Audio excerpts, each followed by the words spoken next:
While most Marvel fans are familiar with Natasha Romanoff, the former Soviet assassin and longtime Avenger known as the Black Widow, they may not be as familiar with Yelena Belova, who took over the title of Black Widow after Natasha stopped spying for the Soviets. And that's just the kind of thing that would tick Yelena off, as she spent her whole life living in Natasha's shadow, furiously training to surpass her predecessor as the greatest Soviet operative ever. That drive to prove herself led to multiple showdowns between the two spies before Yelena left Russia to work with other organizations such as SHIELD, Hydra, AIM, the Blood Hunters, and the Thunderbolts. But behind her masks and disguises, who is the real Yelena Belova? Where do her loyalties lie? And will she ever be able to climb out of Natasha's massive shadow? We're here to answer all those questions and more. This is Marvel Recap, Yelena Belova. With a special shout out to the official handbook of the Marvel Universe research team for their help.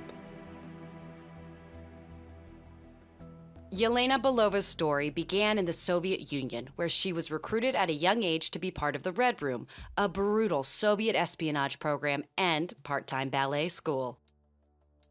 Created during the Cold War and run by a mysterious teacher known only as the Head Mistress, the Red Room trained young girls to become assassins and spies, conditioning them through brutal physical training, psychological manipulation, and experimentation. While many of the recruits were orphaned or taken at a young age with their pasts erased, we know Yelena wasn't an orphan, as she mentioned having parents in Kiev. And her mom once left her a nagging answering machine message while Yelena was being kidnapped, but we'll come back to that in a bit. As she trained, Yelena was constantly reminded of the Red Room's greatest success, Natalia Romanova, aka Natasha Romanoff, the original Black Widow. And while Natasha's full story would fill an even longer explainer video, we do need to give a little backstory to explain why Yelena ended up replacing her. You see, when Natasha was first introduced way back in 1964's Tales of Suspense number 52, she was a Soviet spy sent to infiltrate Stark Industries to recover the Soviet defector Ivan Vanko and his Crimson Dynamo armor. But she failed when Vanko sacrificed himself to save Tony Stark. Her mission was to steal plans from Stark's warehouse, and she tricked the circus performer Clint Barton, who used the stage name Hawkeye, into helping her. But she was again thwarted by Iron Man. She was taken back to the Soviet Union and given one last chance to prove she wasn't a traitor. They equipped her with a new costume that allowed her to walk up buildings and swing with wrist-mounted line launcher, all gadgets that would become trademarks of future Black Widows. Despite her new gadgets, this mission ended when Iron Man hit Natasha with electricity from a nearby generator, prompting Hawkeye to abandon the mission in order to save her. Unfortunately, that was her last chance to prove herself to her Soviet commanders, and they gunned her down. Although Hawkeye managed to get her to an ambulance, and it was seeing Natasha injured that inspired Hawkeye to go straight and join the Avengers. Soon thereafter, Black Widow left her Soviet masters, first trying to join the Avengers before signing up with Nick Fury to work for SHIELD. She would eventually join the Avengers, even becoming a team leader.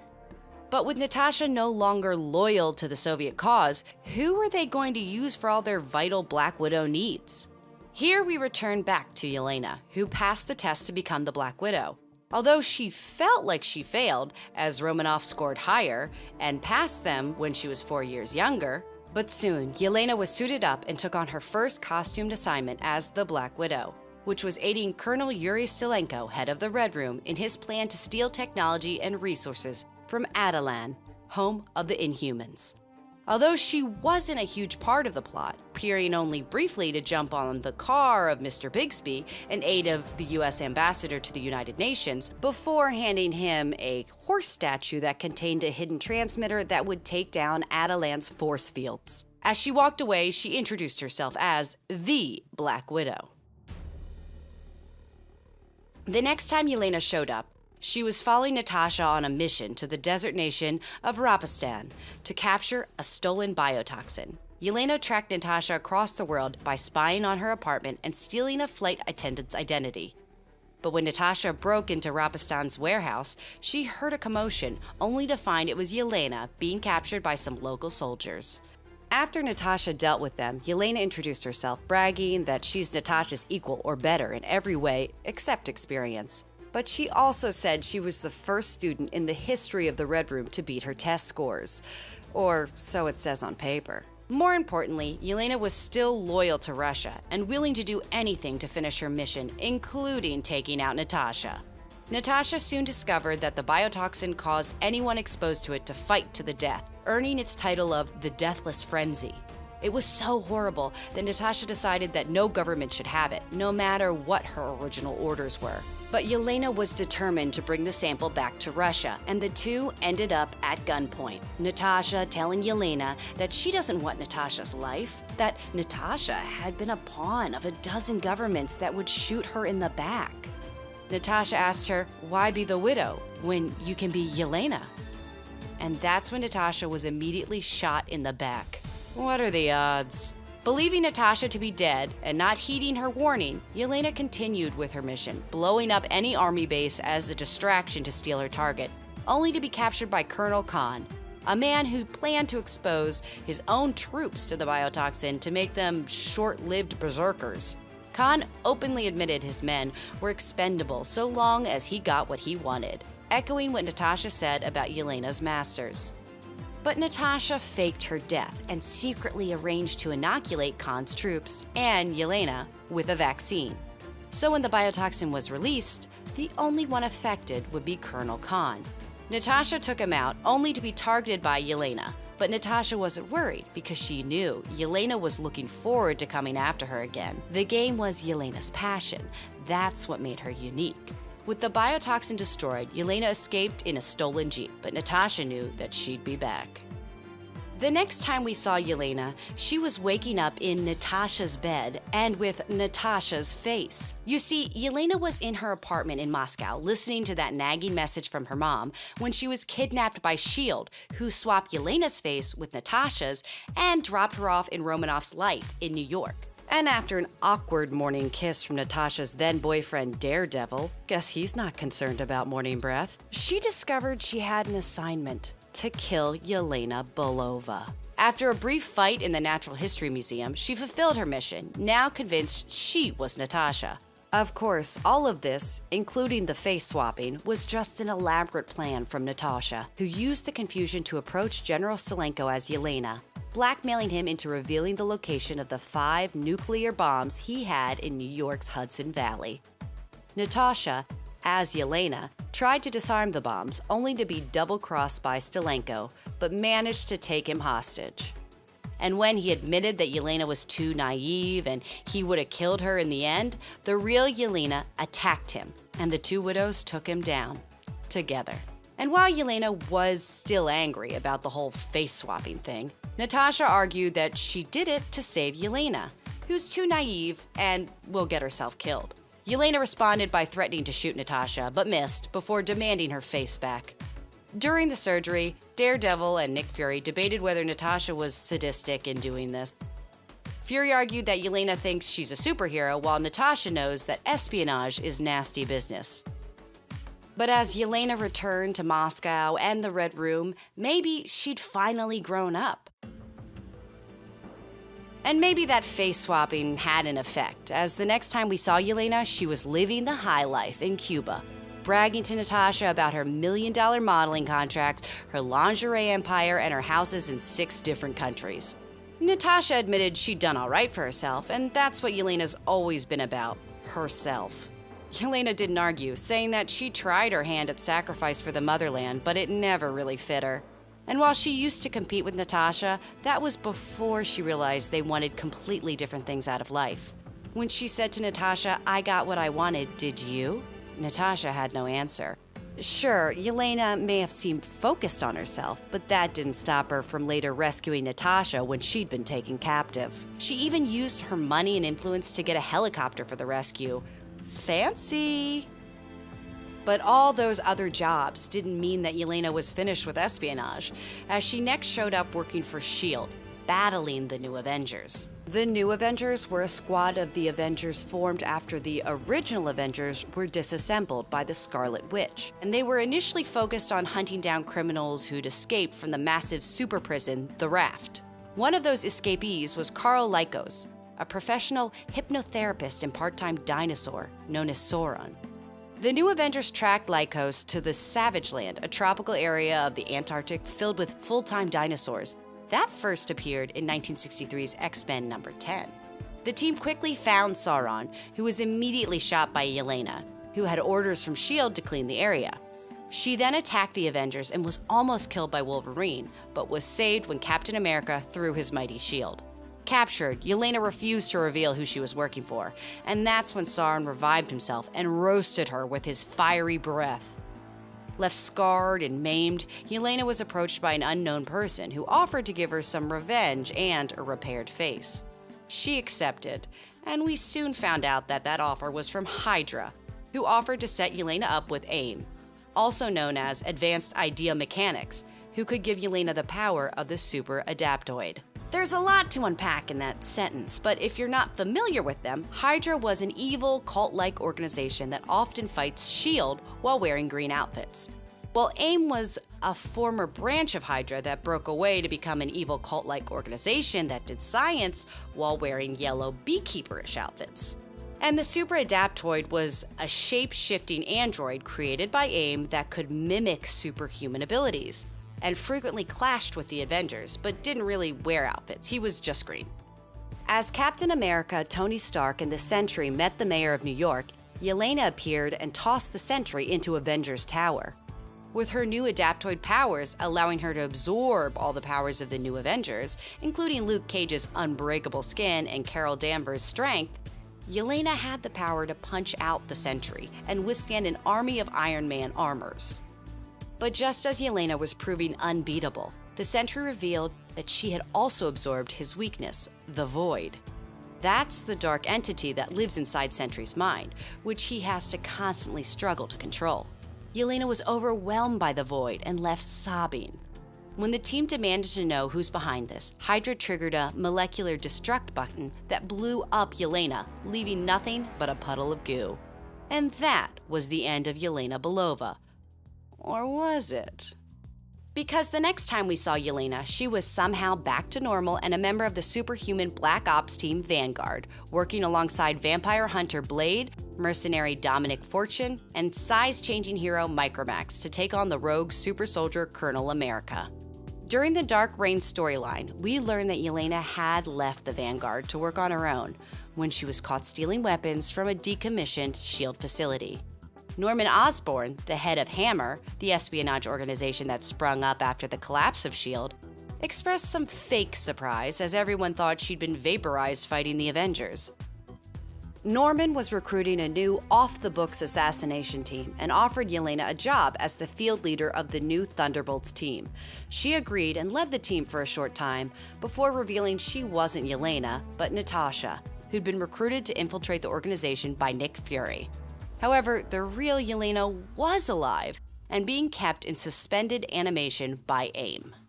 When Yelena next popped up, it was during a mission of the Secret Avengers, a Black Ops S.H.I.E.L.D. team that's so secret that each member's memory was erased after each mission, using the code word Reverie, meaning they can't even remember why they agreed to join the team. The mission? Infiltrate AIM, which was under the new management of Scientist Supreme Andrew Forson, who had taken over the sovereign island of Barbuda, renaming it AIM Island. Forson put together a new AIM High Council, which included Yelena, who'd been defrosted, and was now AIM's Minister of State. A strike team of Nick Fury, Hawkeye, and Natasha landed on the island to take out Forson, while Taskmaster and Mockingbird infiltrated another part of the island using holographic Camotech camouflage. Just as Natasha was ready to snipe Forson, Yelena threw her out a window. Luckily, Natasha was saved by one of Hawkeye's parachute arrows. When they tried to escape, Yelena held Mockingbird at gunpoint, leading to a gun battle where AIM agents shot Mockingbird. Or so we thought, as Mockingbird had used her Camotech disguise to switch places with Yelena. And a furious Mockingbird took out Forson. And that was the end of Yelena Belova. Or was it again? Yeah, that happens a lot with Black Widows. Yelena wasn't the only dead Black Widow, as Natasha was killed during the Secret Empire storyline by the Hydra-controlled Captain America. So, when Bucky and Hawkeye found evidence that Natasha was alive, they tried to chase her down, only to discover they were chasing Yelena instead. Weirdly, this Yelena only spoke Russian and was terrified of failing the Winter Soldier.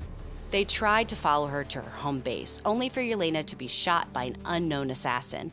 And when they finally tracked that assassin down, it was Natasha, or at least a clone of Natasha. It turned out the remaining members of the Red Room moved to the States, where they were training a new generation of ballerina assassins, while also cloning some of their best agents, including Natasha and Yelena. They used a psychic agent named Yurgey Ivanov, codenamed Epsilon Red, to restore the clones' memories, using saved backups. Natasha was supposed to be only given the memories that would help her as an agent. However, Epsilon gave her all of her memories back, thanks to a bribe from Natasha's old comrade, Mikhail Ursus, aka Ursa Major, a Russian mutant who transforms into a bear. And the bribe? He let Epsilon pet him. Adorable. Natasha and Ursa started a plan to take down the Red Room from within. All those dead Yelenas? They were just mindless blanks. And when Bucky and Hawkeye managed to infiltrate the Red Room base, Natasha was forced to fight her way past an army of her own clones, with some help from those ballerinas and a bear. After killing the leaders of the Red Room, Natasha used Epsilon Red to restore the memories of the two clones, Yelena and another Black Widow named Anya. As soon as he was finished, Natasha killed Epsilon Red, saying she wanted the Red Room to finally end. And while Bucky carried a restored Yelena to safety, Natasha blew the whole thing up. Natasha later hired Yelena to help track down a copycat Black Widow who'd framed Natasha for murder, although she admitted that she was also making sure Yelena wasn't the copycat. Natasha confronted the copycat, who turned out to be a different Anya, the daughter of the Red Room's headmistress, who wanted to kill Natasha to drum up business for the new Red Room. That's when Natasha stopped her with a weapon Anya could never understand: allies. Finally free of the Red Room's control, Yelena returned to a quiet life in Moscow, but was soon recruited by billionaire Justin Kask. And after pointing out that she's not the Black Widow, but was a Black Widow, briefly, Yelena agreed to take on Kask's mission, breaking a doctor out of a SHIELD Black Ops prison in Antarctica. And she did it wearing a new all-white costume that would lead to her new codename, the White Widow. She soon discovered it was all a setup, as Kask had bought the prison after SHIELD was decommissioned, turning the inmates into his private army. And he sent in Yelena to test their abilities.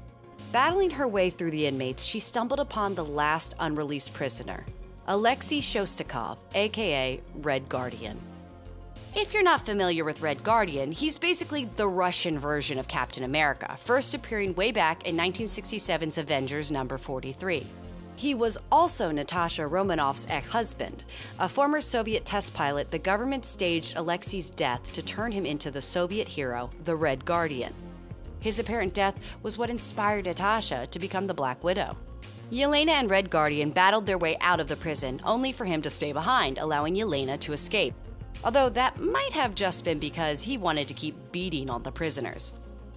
Once back in New York, Yelena used her hacking skills to break into Kask's bank account and donate his fortune to charity, bankrupting him.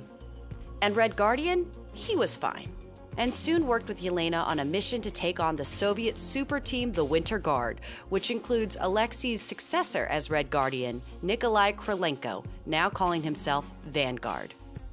Not long after, Hawkeye and Bucky discovered that Natasha was living a seemingly normal life in San Francisco as a woman named Natalie. Yelena showed up to help, infiltrating her home as a babysitter, Helen. Yelena questioned Natalie about her past while shopping for wedding dresses, pointing out that she didn't seem too happy. Natalie admitted that sometimes it feels like there's another her inside her body and she's always screaming. After regaining her memories, Natasha realized that she'd been captured by Madame Hydra, who brainwashed her into thinking she had an average suburban life, as well as manipulating a man named James Gray into believing he was her fiancé and creating a baby, Stevie, from their DNA. When Natasha took down some Hydra agents, Yelena pitched in, only for Natasha's family to be caught in an explosion. But Yelena was there to slap Natasha out of her tears, telling her there will be time for grief later. Natasha, Yelena, and Hawkeye hunted down the people behind the conspiracy, which included Red Guardian, who apologized, saying he didn't know how far it would go. Natasha let him leave before setting the whole place on fire. But Natasha's family was still alive, as she'd secretly asked Bucky to fake their death, hiding them away to where even she could never find them. While some of the Hydra agents escaped, Natasha told Yelena that she was done with revenge, saying she wanted to do something different with her life. Something James and Stevie would be proud of, that she could be proud of. And she would take Yelena along with her. Yelena traveled to San Francisco and moved in with Natasha, where they enjoyed some quality shopping time until they ended up chasing a crafty pickpocket named Lucy Nguyen. Seeing Lucy's moves gave Yelena an idea. Why don't they start their own Red Room? Natasha was against it, but when the two tracked down a mysterious new villain by the name of Apogee, Natasha found Lucy in his lair. She brought her back to their home in the Tenderloin district, which they dubbed the Web. There, Yelena started training Lucy, who turned out to have electrical powers. Natasha enlisted the help of Anya Corazon, codenamed Spider-Girl, who managed to get access to Apogee's hideout. He was actually a cult leader by the name of Aldrich Lux Voss, who gave his followers a serum that provided super abilities, but it came with the risk of completely liquefying them. Lucy turned out to be one of those injected, so the widows needed to find the antidote quick. They infiltrated a cult meeting where Yelena was electrocuted and killed by one of Apogee's goons. And this was the end of Yelena Belova. For about a minute, until Lucy used her own electrical powers to shock Yelena and restart her heart. With the help of a scientist they turned from Apogee's followers, the team created an antidote and staged another attack. This time, Apogee took his own serum, transforming into a super Apogee. As the team fought, they were suddenly joined by Kate Bishop, aka Hawkeye, along with the scientists and Lucy, who brought the antidote. Lucy injected Apogee before Natasha kicked him into a vat of goo, and just as Lucy's powers were about to explode, Natasha injected her too.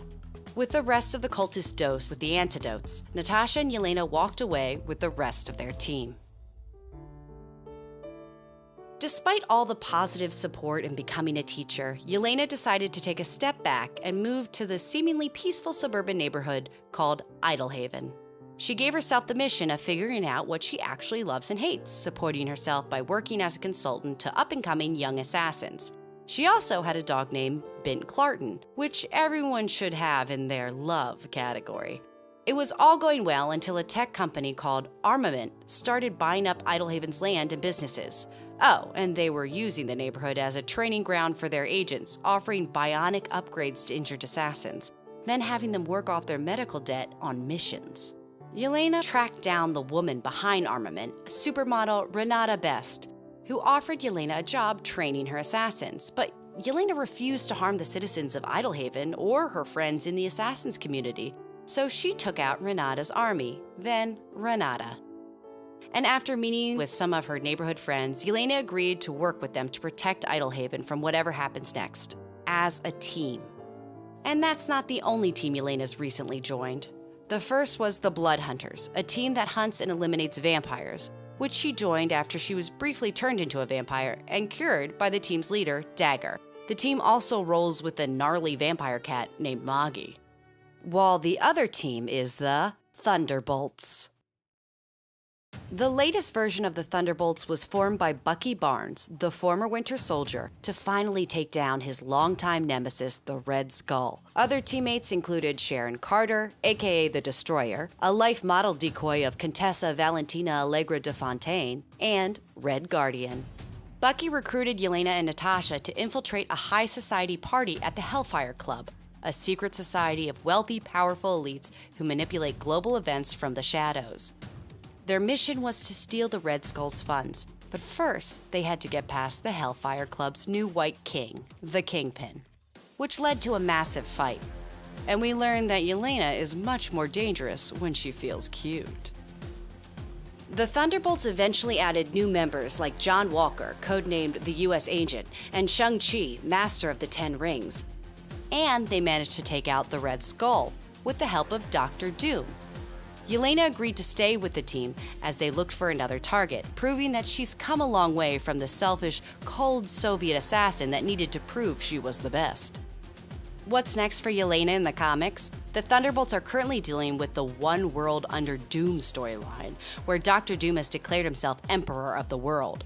After Bucky turned down a spot as Doom's head of secret police, he was framed for the destruction of his hometown of Shelbyville, Indiana. Bucky and the team went on the run, trying desperately to find a way to take down Doom's reign. In the Marvel Cinematic Universe, Yelena has a slightly different origin. When we first met her in Marvel Studios' Black Widow, Yelena was just a kid, part of a fake American family assembled by the Red Room to infiltrate America. Natasha Romanoff was her slightly older quote-unquote sister, while her mom was former Black Widow Melina Vostokov, and her dad was Alexei Shostakov, the former Soviet super soldier Red Guardian. But when their cover was blown, the family fled to Cuba, where they were separated.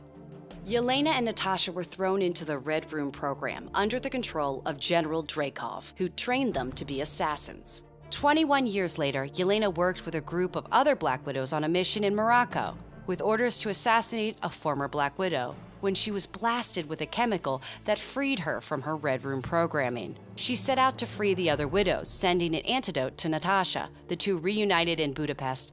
Although Yelena was angry, as she believed Natasha abandoned her and the other Black Widows, really angry. But Natasha thought she'd killed Dreykov years ago, along with his young daughter, Antonia, during a mission in Budapest that was her last step in defecting to S.H.I.E.L.D. It was a mission that haunted her ever since, so much so that Loki taunted her about it in Marvel Studios' The Avengers. Can he wipe out that much red? Dreykov's daughter? They reluctantly teamed up to finally stop Dreykov, only to be chased down by his enforcer, Taskmaster, before recruiting their parents, Alexei and Melina, to bring down the Red Room once and for all. Working together, they were able to free the mind-controlled Black Widows and destroy the Red Room, where Yelena sacrificed herself to take out Dreykov's plane. Or, at least, until Natasha was able to catch up with a parachute. Natasha was also able to save Taskmaster, who turned out to be Dreykov's daughter, by releasing her from Dreykov's mind control. Natasha apologized to Yelena for not coming back, admitting that their family was real to her too. Yelena set off on a mission to find and free the rest of Dreykov's operatives, joined by some newly freed Black Widows, Red Guardian, Melina, and Taskmaster. She was on that mission when we next saw her in Marvel Studios' Hawkeye, where Yelena was tracking down a potential Black Widow.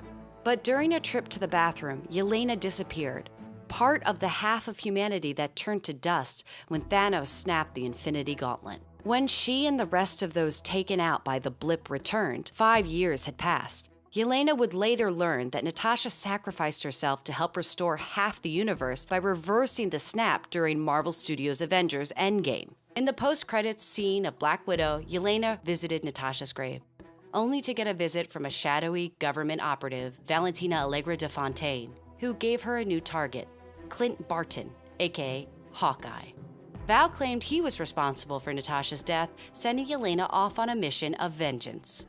That leads back to Marvel Studios' Hawkeye, where Yelena found and fought Hawkeye on a New York rooftop. She also broke into the apartment of Kate Bishop to eat mac and cheese. Yelena also let Kate know she was going to kill Clint. Later, Yelena ambushed Clint at Rockefeller Center, leading to a fight on the ice rink. Clint tried to explain that Natasha sacrificed herself to save him, despite him fighting her. Yelena beat him, but he refused to fight, and she moved in for the kill. Until Clint used Natasha's secret whistle, the one the sisters had used as kids, before telling Yelena about all the love that Natasha had for Yelena, which she'd shared with Clint. Convinced of his sincerity, she holstered her gun and walked away, still searching for a purpose beyond revenge. And when we next saw her in Marvel Studios' Thunderbolts, Yelena was still looking for that purpose, while still taking missions for CIA Director Valentina Allegra de Fontaine. And after a quick visit to Red Guardian for some fatherly advice, she was sent by Valentina on a mission that pitted her against John Walker, the US government's choice to replace Sam Wilson as Captain America, who was first seen in Marvel Studios' The Falcon and the Winter Soldier. But John Walker was being targeted by Taskmaster, who was being targeted by Ghost, an intangible assassin who battled Scott Lang and Hope Van Dyne in Marvel Studios' Ant-Man and the Wasp.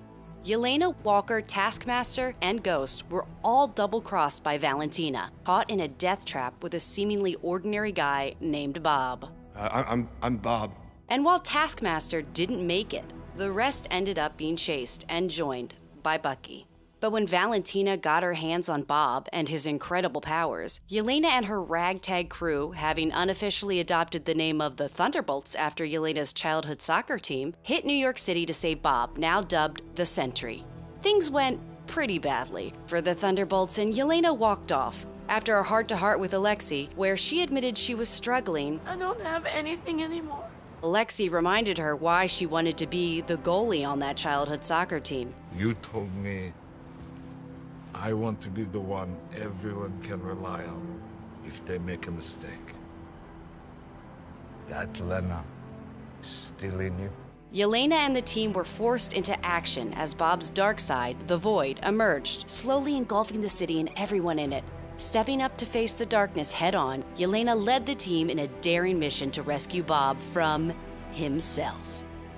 Emerging stronger together, the team set their sights on the real thorn in their side, Valentina, while Valentina surprised the team by setting them up as the new Avengers. Yelena quickly turned the tables on Valentina. We own you now. She'd finally found her purpose, leaning into her role as a hero, a leader, and an Avenger. Want to learn more? Sign up for Marvel Unlimited to access decades of Yelena, Black Widow, and Thunderbolts comics. Want to find out what's next? Read current and upcoming issues of Thunderbolts and more comics, available where your favorite comics are sold. You can watch Black Widow and Hawkeye on Disney Plus to catch Yelena Belova in action. And see Marvel Studios' Thunderbolts only in theaters right now. This has been Marvel Recap, Yelena Belova.